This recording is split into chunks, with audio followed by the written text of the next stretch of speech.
আসসালামু আলাইকুম everyone, welcome to my channel.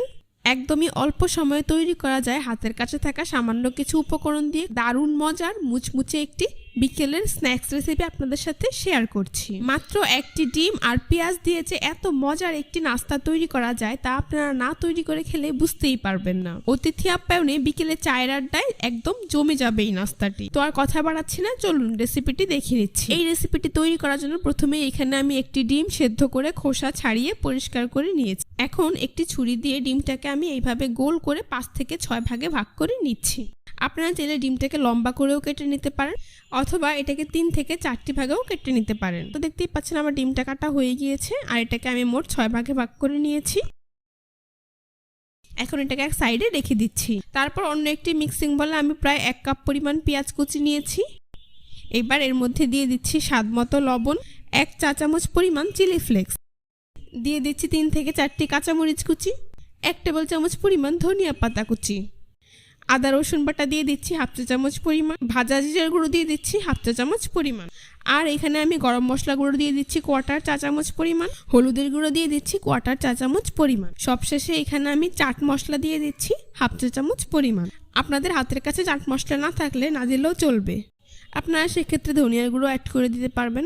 এবার সবগুলো উপকরণ একসাথে খুব ভালো করে মিশিয়ে নিচ্ছি। কিছুটা সময় নিয়ে মিশাতে হবে, এতে করে দেখবেন পেঁয়াজ কিছুটা নরম হয়ে এসেছে আর প্রত্যেকটা মশলাই খুব ভালো করে মিশিয়ে গিয়েছে পেঁয়াজের সাথে। এই পর্যায়ে আমি এর মধ্যে 1/2 চা চামচ পরিমাণ লাল মরিচের গুঁড়ো অ্যাড করে দিচ্ছি। ঝালের পরিমাণটা আপনাদের পছন্দ অনুযায়ী কমিয়ে বা বাড়িয়ে দিয়ে দিবেন। তো মরিচের গুঁড়ো হাত দিয়ে মেখে খুব ভালো করে পেঁয়াজের সাথে মিশিয়ে নিচ্ছি। এবার নাস্তাটির বাইন্ডিং এর জন্য আমি এখানে দিয়ে দিচ্ছি প্রায় 3 টেবিল চামচ পরিমাণ বেসন। তারপর এখানে আমি দিয়ে দিচ্ছি 1/4 কাপ পরিমাণ চালের গুঁড়ো। আপনারা চাইলে এখানে চালের গুঁড়োর পরিবর্তে ময়দাও অ্যাড করতে পারবেন, তবে এখানে চালের গুঁড়ো দিলে নাস্তাটা অনেক বেশি ক্রিস্পি এবং মুচমুচে হবে।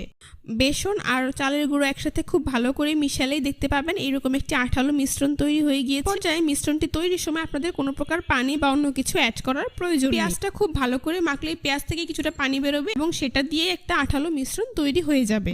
এখন এখান থেকে আমি পরিমাণ মতো মিশ্রণ নিয়ে নিচ্ছি, তারপর এভাবে হাতের তালুতে নিয়ে চেপে চ্যাপটা করে দিচ্ছি।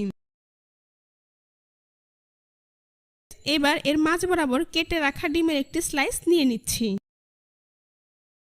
তারপর ডিমটাকে পেঁয়াজের মিশ্রণ দিয়ে খুব ভালো করে মুড়িয়ে নিচ্ছি। আশা করি আপনারা দেখেই বুঝতে পারছেন। যদি আপনাদের প্রয়োজন হয় তাহলে এক্সট্রা কিছুটা মিশ্রণ আরও এর মধ্যে এইভাবে দিয়ে তারপরে খুব ভালো করে চেপে এরকম গোল একটি শেপ দিয়ে নাস্তাটিকে তৈরি করে নেবেন। তো দেখতেই পাচ্ছেন কত সহজে আমার একটি নাস্তা তৈরি করা হয়ে গিয়েছে। আপনাদের সুবিধার্থে একইভাবে আরও একটি নাস্তা তৈরি করে আপনাদেরকে আমি দেখিয়ে দিচ্ছি।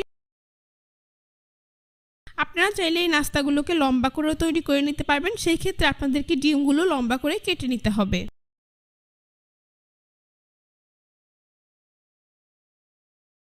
তো দেখতেই পাচ্ছেন আমার আরও একটি নাস্তা খুব সহজেই তৈরি করা হয়ে গিয়েছে। এভাবেই আমি সবগুলো নাস্তা তৈরি করে নিয়েছি। এবার এগুলোকে আমি ভেজে নেব। সেই জন্য চুলে একটি প্যানে পরিমাণ মতো তেল দিয়ে তা মিডিয়াম হিটে গরম করে নিয়েছি। এখন প্রত্যেকটি নাস্তা আমি এই গরম তেলে দিয়ে দিচ্ছি।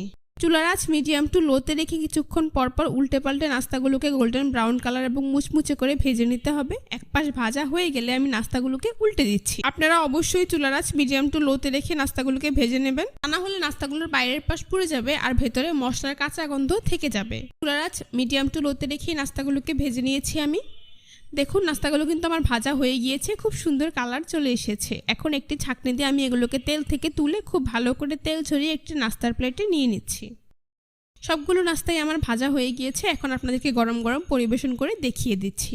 এখন নাস্তাগুলো দেখতে মাশাআল্লাহ কতটা সুন্দর হয়েছে আর খেতেও হয়েছে অনেক বেশি মজাদার। অতিথি আপ্যায়নের জন্য আপনারা এই নাস্তাটি তৈরি করলে সবাই আপনার খুবই প্রশংসা করবে, একবার তৈরি করলে বারবার খেতে চাইবে। বাচ্চাদের টিফিনে কিংবা বিকেলে চায়ের আড্ডায় এটি হতে পারে খুবই মজাদার একটি নাস্তা। রেসিপিটি ভালো লাগলে অবশ্যই একটি লাইক দিবেন, আমার চ্যানেলটি সাবস্ক্রাইব করে পাশে থাকা বেল বাটনটি অন করে দিবেন পরবর্তীতে আরো নতুন এবং মজাদার কিছু রেসিপির জন্য। আজ এ পর্যন্তই, সবাই অনেক বেশি ভালো থাকবেন। আল্লাহ হাফেজ।